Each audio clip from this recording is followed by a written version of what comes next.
Hey, everyone. So Mr. Rodney had a question. And the question was, is chain drive better than belt drive for garage door residential openers? That's a great question. I'm going to give you my take on it, my experiences, and then maybe any of my brothers or sisters out there in the comments can comment below, and maybe you can kind of get an overall view on what you think is best for you. I'm not going to be able to spend a bunch of time with it today, hustling and bustling, but we can at least get through this a little bit together and see if we can resolve the question. So for starters, this is the model that we are currently using. That's our very cheap 2 remotes keypad opener right here, the 2028 Genie. This has been working pretty good. There has been a few flaws though with it, and this is a chain drive. We go with the chain drive. The chain drive is actually so quiet that it's like a $30 savings. We don't even go with the belt right now because it's just so quiet, and it's a good, very basic, cheap opener. So the problems though is we've had, if you lose power or brownouts or any kind of storms of some sort, we have had a few of these that are having issues with zapping the boards, I'm pretty sure, on it. So what else does this thing say in here? Model 2028, blah, blah, blah. So yes, this is what we are using right now, and this is a chain, so it works. Now, also just looking at this, I believe it's this one that we use quite a bit. 9, I think it's it's not even much of a difference right here. This 12.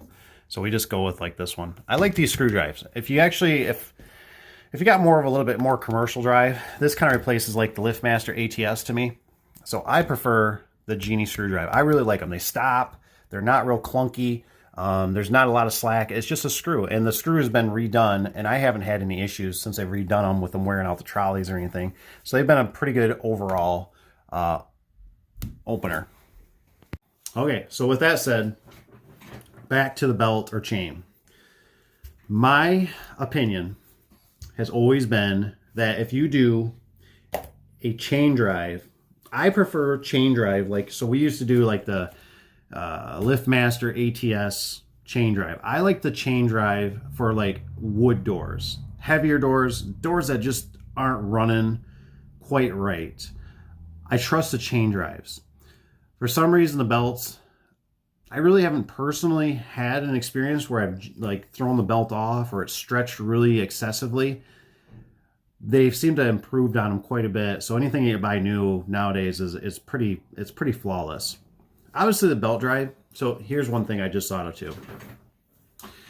When you go with a belt drive, the one thing that I've noticed with the belt drives is you barely ever do gear sets in the belt drive. And I believe it's because when you have the pulley up on top that's running around, that's in the a LiftMaster. I'm going off a LiftMaster. It's not that chain on that sprocket. It's not doing that which is like an impact constantly over there. And it takes many years. It could take somewhere between 10, 15 years before that internal gear goes bad. But if you're looking for longevity, I don't think you can beat a belt drive in a LiftMaster. I think between maybe the Genie's belt drive and chain, how they're set up, the design of them, I don't know. Time will tell. I'm going back from my past, but I just remember I used to do a lot of gear kits in the chain drives.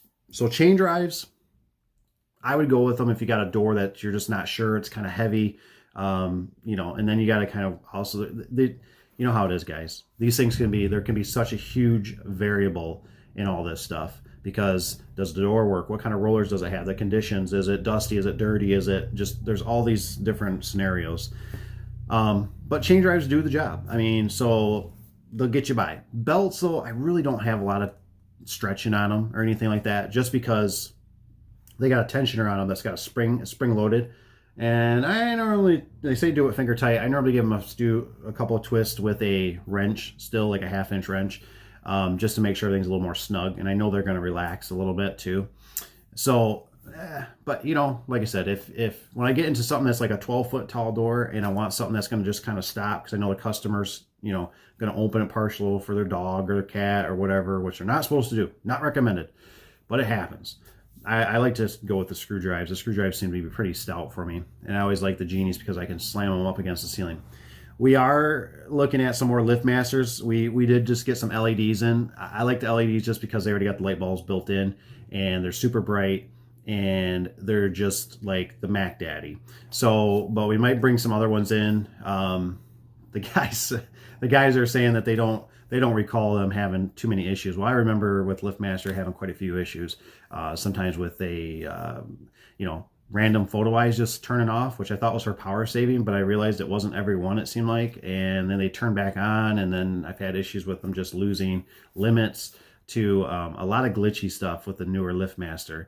Some of that stuff might have been resolved. I'm not saying it hasn't.